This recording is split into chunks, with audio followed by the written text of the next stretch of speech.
কোরআনে কারীমের মধ্যে আল্লাহ পাক রব্বুল আলামিন বলতেছেন, আল্লাযী খালাকাল মাউতা ওয়াল হায়াতা। আল্লাহ তাআলা ঘোষণা দিয়ে বলতেছেন, বান্দা আমি তোমাদেরকে বলতেছি, আল্লাযী খালাকাল মাউতা, যে আমি তোমাদেরকে সৃষ্টি করার আগে মৃত্যুর কথা ঘোষণা করে দিলাম, যে তোমরা দুনিয়াতে আসবা, আসার পরে এই দুনিয়াতে তোমরা সংক্ষিপ্ত আকারে দুনিয়াতে থাকবা। এই দুনিয়াতে আমি তোমাদেরকে পাঠাবার আগে মৃত্যুর কথা বলছি, এরপরে বলছি আল্লাযী খালাকাল মাউতা ওয়াল হায়াতা, হায়াতের কথা। এরপরে বান্দা আমি তোমাদেরকে বললাম আহসানু আমালা, এই দুনিয়া থেকে কে কত ভালো আমল করে যাইতে পারো, দুনিয়া থেকে আপনি কে কত ভালো আমল করতে পারো, সেই জন্য আল্লাহ পাক রব্বুল আলামিন আমাকে আপনাকে পাঠাইছে এই দুনিয়াতে। আল্লাহ পাক রব্বুল আলামিন আমাদেরকে শুধু শুধু এই দুনিয়াতে পাঠান নাই। আপনি মনে করছেন যে দুনিয়াতে থাকবেন, খাইবেন, পড়বেন, ঘুমাইবেন, এই টাকা পয়সা বাড়ি গাড়ি মালিক হয়েছেন, আপনি যেভাবে মন চায় সেভাবে চলবেন, এই চলার অধিকার আল্লাহ পাক রব্বুল আলামিন দেন নাই, পৃথিবীর কোনো মানুষকে দেন নাই। আল্লাহ পাক রব্বুল আলামিন যুগে যুগে নবী রাসূল পয়গম্বর পাঠাইছেন। প্রত্যেকটা নবী রাসূল পয়গম্বরকে আল্লাহ পাক রব্বুল আলামিন বলে দিয়েছে, যাও তোমরা তাদেরকে কালিমার দাওয়াত দাও, তাদেরকে কালিমার দাওয়াত দাও। যারা এই কালিমাকে গ্রহণ করছে, মানছে, আল্লাহ পাক রব্বুল আলামিন যুগে যুগে তাদেরকে দামি বানায় দিয়েছে। আমার নবী মুহাম্মদুর রাসূলুল্লাহ সাল্লাল্লাহু আলাইহি ওয়াসাল্লাম, যেই নবী না হইলে আসমান জমিন চাঁদ সূর্য গ্রহ তারা নক্ষত্র কোনো কিছু সৃষ্টি হইতো না। আল্লাহ পাক রব্বুল আলামিন সেই নবীকে আমার আপনার উম্মত হিসেবে আল্লাহ কবুল করছেন। সেই নবী যদি না হইতো আমিও সৃষ্টি হইতাম না, আপনিও সৃষ্টি হইতেন না।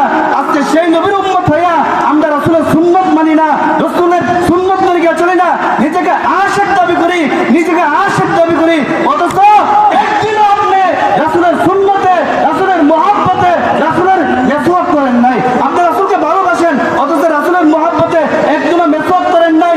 আপনি রাসূলকে ভালোবাসেন, অথচ রাসূলের মহব্বতে, রাসূলের সুন্নতের পোশাক আপনি পরিধান করেন নাই। আপনি রাসূলকে ভালোবাসেন, নিজেকে আশিক দাবি করেন। মনে রাখবেন বন্ধু, আল্লাহ কোরআনে কারীমের মধ্যে বলছেন না, আল্লাযী খালাকাল মাউতা, মৃত্যুর পরে রাসূলের কাছে সুপারিশের জন্য যাইতে হবে। রাসূল জিজ্ঞাসা করবে, উম্মত 9.5 তোমাদের জন্য আমি 23 বছর এই কালিমার দাওয়াত দিছি, আমার দান মোবারক শহীদ করছি, আমার মাথা মোবারক শহীদ করছি, উম্মত তুমি আমার জন্য কি নিয়ে আসলা? আমার একটা সুন্নত মানলে না, এক ওয়াক্ত নামাজও পড়লেন না, আল্লাহর বিধান তরিকে আল্লাহর বিধান মানলে না। রাসূল আপনার জন্য সুপারিশ কিভাবে করবে বলেন? আল্লাহ রাসূল তো সুপারিশ পাইতে হলে রাসূলের সুন্নত তরিকে চলতে হবে। রাসূলের সুন্নত তরিকে চললে না আল্লাহ রাসূল আপনার জন্য সুপারিশ করবে। যেই ব্যক্তি রাসূলের সুন্নত তরিকে চলে না, রাসূলের সুন্নত তরিকে চলে না, রাসূলের সুন্নত পোশাক পরিধান করে না, রাসূলের সুন্নতের মেসওয়াক করে না, রাসূলের সুন্নত তরিকে চলে না, আল্লাহর নবীর স্পষ্ট কথা, সেই নবীর জন্য, সেই উম্মতের জন্য, সেই ব্যক্তির জন্য আল্লাহর নবীর সুপারিশ করবে না, করবে না, করবে না। তাহলে আপনি কিভাবে আশিক রাসূল হইলেন? রাসূলকে ভালোবাসলে রাসূলের সুন্নত মানতেন। রাসূল বলছে যারা আমার সুন্নত তরিকায় চলবে, রাসূলের যদি আপনি ভালোবাসেন, রাসূলের সুন্নত তরিকায় চলেন, রাসূলের সুন্নত তরিকায় সাহাবায়ে কেরামরা চলছে, যার কারণে কোরআনে কারীমের মধ্যে আল্লাহ পাক রব্বুল আলামিন ঘোষণা দিয়ে বলতেছেন, রাদিয়াল্লাহু আনহু ওয়া রাদু আন, আমি আল্লাহ সাহাবীদের প্রতি খুশি, এজন্য খুশি তারা আমার প্রেরিত যে রাসূল আমি পাঠাইছি, প্রেরিত যে রাসূল আমি দুনিয়াতে প্রেরণ করছি, সেই রাসূলকে তারা এভাবে মানছে, এভাবে অনুসরণ করছে, যার কারণে আমি দুনিয়াতে আমি আল্লাহ 10 জন সাহাবীকে জান্নাতের সার্টিফিকেট দিয়ে দিলাম। সুবহানাল্লাহ। আপনি আমাকে দিছে, আমি আপনাকে দিছে, একজন ব্যক্তিকে দুনিয়ার মধ্যে সার্টিফিকেট দেন নাই, আল্লাহ সাহাবীদেরকে দিছে। 10 জন সাহাবী নাম ধরে ধরে এরকম ভাবে যারা বদরের যুদ্ধ অংশগ্রহণ করেছে, যারা উহুদের যুদ্ধে অংশগ্রহণ করেছে, তাদেরকেও বলছে তারাও জান্নাতি, তারাও জান্নাতি, তাদের প্রতি আমি নবী খুশি, আমার আল্লাহ খুশি। তাহলে বলেন আমি আপনি জান্নাতের সার্টিফিকেট পাই নাই, জান্নাতের সার্টিফিকেট পাই নাই, আপনি কার দুকায় পড়ে? শয়তানের দুকায় পড়ে, নফসের দুকায় পড়ে, খায়াশের দুকায় পড়ে, এই নারীদের পিছে ঘুরে আপনি আপনার জীবনকে নষ্ট করে দিতেছেন। হায়াত শেষ হয়ে যাচ্ছে, মালিকের দরবারে কি আপনি কি নিয়ে দাঁড়াবেন? আল্লাহ কোরআনে কারীমের মধ্যে বলছেন, লা ইউগাদিরু সগীরাতান ওয়ালা কাবীরাতান, বান্দা দুনিয়াতে আমি যদি তোমাকে 70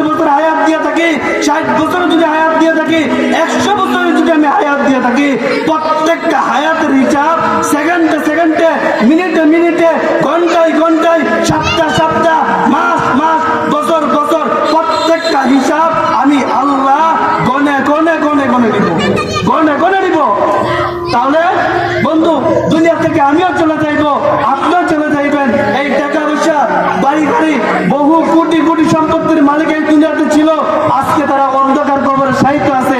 দুনিয়াতে আসছো খালি হাতে, গেছো খালি হাতে, কেউ দুনিয়া থেকে কোনো কিছু নিয়ে যাইতে পারেন নাই। আমিও আপনিও এই দুনিয়া থেকে একদিন চলে যাইব। আপনার ক্ষমতা এই দুনিয়াতে চলতে পারে, নেতার নেতাগিরি দুনিয়াতে চলতে পারে, এমপিগিরি দুনিয়াতে চলতে পারে, মেম্বারগিরি দুনিয়াতে চলতে পারে, কিন্তু আল্লাহর আদালতে আপনার নেতার নেতাগিরি চলবে না, মেম্বারগিরি চলবে না, চেয়ারম্যানগিরি চলবে না।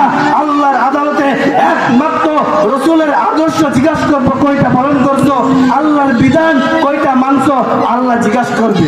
এজন্য আল্লাহর বিধান যদি আপনি মানেন তাহলে অবশ্যই আল্লাহ আপনাকে জান্নাত দিবে।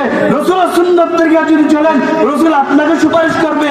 আপনি রসুলের সুন্নত মানবেন না আর বলবেন যে আল্লাহ রসুল আল্লাহ তো সুপারিশ করে, আল্লাহ তো জান্নাত দিবে। আপনি রসুলের সুন্নত তরিকা চলবেন না, আল্লাহ রসুল আপনাকে কিভাবে জান্নাত দিবে বলেন? আমি আপনি প্রত্যেকটা মানুষ এই দুনিয়াতে চলে যাইব। আমার আপনার একটাই আমার কথা, যে দুনিয়াতে যতদিন আল্লাহ হায়াত দেয়, যতদিনে বেঁচে থাকি, আল্লাহ পাকের গোলামি করেন, রসুলের সুন্নত তরিকা চলেন। দেখবেন কবরে গেলে দেখবেন সাথে সাথে রসুল বলবে এটা আমার উম্মত, রসুল বলবে এটা আমার উম্মত, এটা আমার সুন্নত তরিকা চলছে। আল্লাহ বলছে এটা আমার মাহবুব বান্দা, যা আমি তাকে জান্নাত দিয়ে দিলাম। সুবহানাল্লাহ। তাহলে আল্লাহ জান্নাতে যাইতে চাই আমরা, রসুলের সুন্নত তরিকা চলতে চাই। কে কে চাই হাত তুলি। ইনশাআল্লাহ আমরা দুনিয়াতে যতদিন বেঁচে থাকবো আল্লাহ এবং তার রাসূলের সুন্নত তরিকা চলবো, ইনশাআল্লাহ দেখবেন দুনিয়া সুন্দর হবে, আখিরাত সুন্দর হবে। আল্লাহ পাক আমাদেরকে এই সুন্দরভাবে যে চলছি এর বিনিময়ে আমাদেরকে জান্নাত দিবে। সুবহানাল্লাহ।